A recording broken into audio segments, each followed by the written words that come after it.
contagios por COVID-19 van en aumento en México. Vamos a revisar este comparativo. El pasado martes 7 de junio se reportaron 8,026 casos y 42 muertes. En cambio, el 25 de abril, día en que se decidió que los informes serían semanales, solo se registraron 140 casos y 5 decesos por la enfermedad. Ahí ya tiene la variación. 40 días después, el repunte en contagios es casi 60 veces más alto.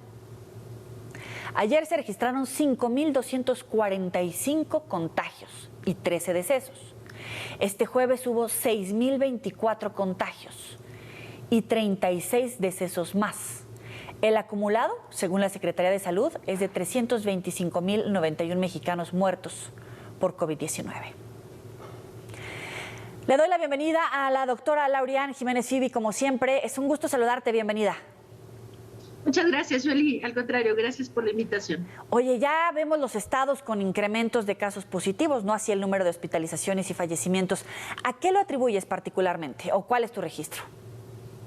Bueno, el ascenso en los contagios tiene que ver con dos cosas principalmente. La primera es, desde luego, la propagación de algunas de las subvariantes de Omicron que están circulando ahora en nuestro país.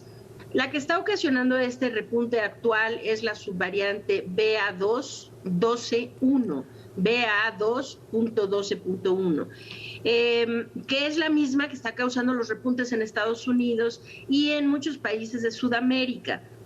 Ahora, claro, es la propagación de esta variante y cuidado porque tras ella vienen ya las subvariantes BA4 y BA5. Quiere decir que esto está augurando un repunte un poco largo. Pero la razón del repunte es, desde luego, la propagación de estas nuevas subvariantes, pero también tiene mucho que ver con el comportamiento de la población y los mensajes que vienen por parte de las autoridades. Se ha querido decir, desde que venimos en este descenso, saliendo de la cuarta ola, que la pandemia ya terminó, que ya no es problemático, que ya no nos debemos preocupar, y estos son los mensajes reiterados de las autoridades, ¿no? El cubrebocas ya no es indispensable y una serie de cosas.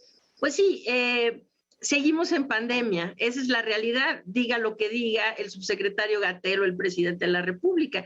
Seguimos en pandemia y relajar las medidas preventivas pues lleva a aumentos en los contagios. ¿Cuáles son los periodos de incubación con estas nuevas variantes? ¿Cómo los periodos de incubación? Sí. ¿Cuánto tiempo tenemos que esperar entre el primer caso positivo y obviamente los posibles contagios?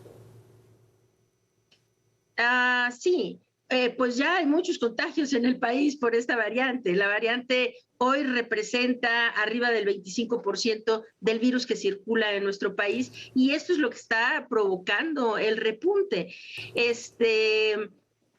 Creo, no entiendo si esa es tu pregunta o cuál es el tiempo entre la infección y los síntomas. Exacto, sí. ¿Cuál es ese tiempo entre los primeros síntomas, obviamente los que se hacen prueba y los que no se hacen prueba porque seguimos precisamente con este fenómeno? Pero ¿cuáles sí son esas alertas a las que le tiene que prestar atención el auditorio?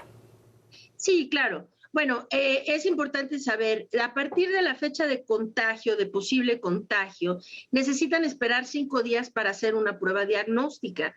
Si hacen una prueba diagnóstica antes de los 5 días a partir del contagio, hay una posibilidad muy, muy alta de que estas pruebas diagnósticas den falsos negativos. Es decir, les digan que no tienen COVID cuando sí lo tienen. Entonces hay que esperar 5 días. La sintomatología en realidad se ha quedado muy similar durante toda la pandemia. Se quiso hacer una retórica medio rara cuando entró la variante Omicron de decir que ahora los síntomas eran distintos. En realidad los síntomas siguen siendo los síntomas que hemos visto siempre, que son pues el dolor de garganta, el escurrimiento nasal o congestión nasal, el dolor de cabeza, el cansancio, la pérdida del gusto, del olfato, en muchas instancias trastornos gastrointestinales, dolor articular. Estos síntomas siguen siendo los mismos y aparecen alrededor de unos 4 o 5 días después del contagio. Es cuando los síntomas aparecen. Y el tiempo de la infección puede ir de entre aproximadamente unos 8 o 10 días hasta 14 días o más, dependiendo del estatus de vacunación de cada persona y de sus padecimientos previos. Como regla general, cualquier contagiado debe permanecer en aislamiento como mínimo 10 días y no salir hasta que no hayan pasado por lo menos 48 horas sin ningún síntoma, particularmente fiebre.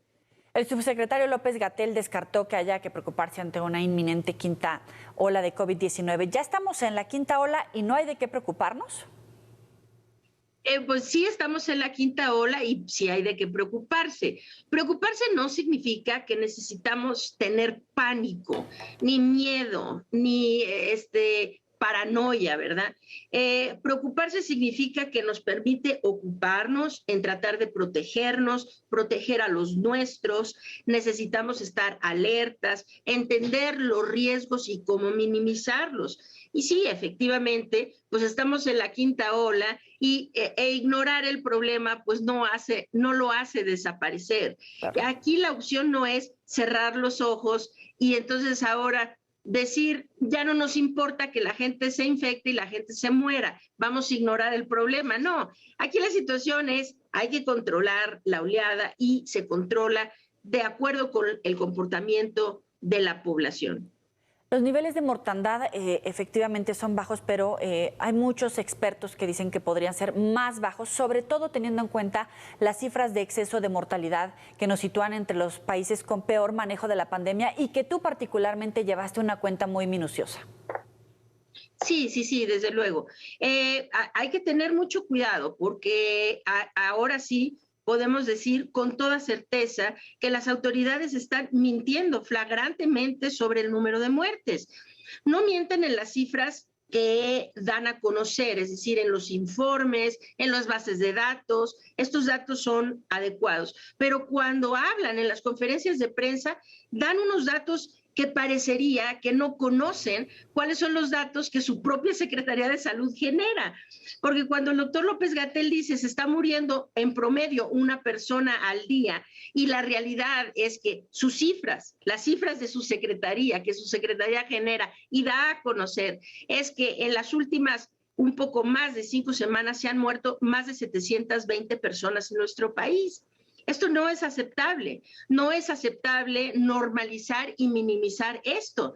Es decir, desde la semana epidemiológica 18, que fue cuando inició la quinta ola, desde el inicio de la quinta ola hasta el día de ayer, que es cuando actualicé mis datos, se tenían registrados o reportados 721 defunciones. Así que no es que la gente se esté muriendo poco. Lo que hay ahorita es no hay un repunte de defunciones.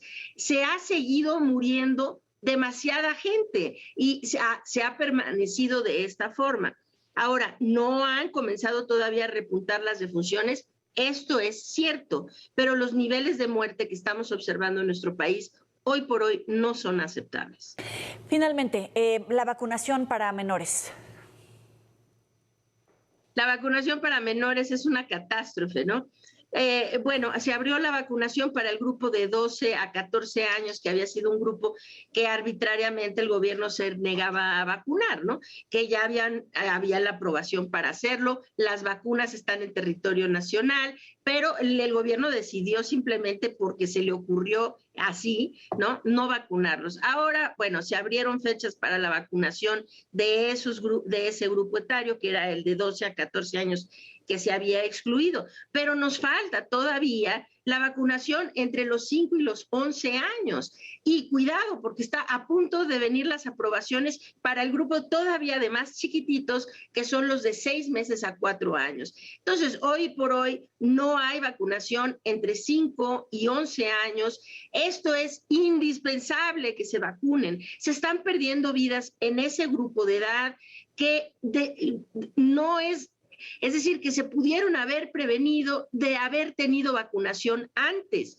Lo que el subsecretario está esperando es a que se concreten supuestamente contratos con Pfizer para comprar la vacuna pediátrica de Pfizer. Esto es lo último que dio a conocer, pero esta demora en vacunar a este grupo de edad está provocando infecciones y muertes que pudieron haber sido prevenibles a través de la vacunación si es que en nuestro país se hubiera vacunado a todos los grupos etarios en tiempo y forma. Gracias por hacernos conscientes de estos pequeños detalles. Obviamente tu fanaticada pues ya está escribiendo a través de Twitter. Vamos a contestarles a algunos de ellos. Nos preguntan si es necesaria la cuarta dosis de vacunación para los que ya llevamos 3, por supuesto. A ver, la cuarta dosis no está recomendada como una medida generalizada. La cuarta dosis está recomendada para todos los que tienen 50 años o más. Ahí sí, bajo cualquier circunstancia, 50 años o más, cuarta dosis sí es necesaria y se aplica 4 meses después de la tercera. Ok, a cuarta dosis también va para cualquiera de 12 años en adelante que tenga por enfermedad, por cualquier tipo de trastorno, padecimiento previo o por medicamentos que estén tomando, trastornos inmunológicos, es decir, que tengan inmunosupresión, inmunodeficiencias, que estén inmunocomprometidos. Entonces, de 12 años en adelante se recomienda la cuarta dosis. De lo contrario, la cuarta dosis realmente solo está recomendada para el grupo de 50 años y más. Y para, ya lo habías mencionado, la vacunación para niños, pero sí es recomendable para menores de 12 años.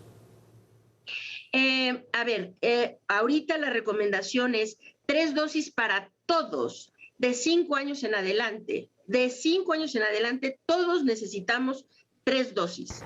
Esa es la recomendación universal. Y la cuarta dosis, como acabo de describir, solo limitada a los 50 años y más o a las personas inmunocomprometidas de 12 años en adelante.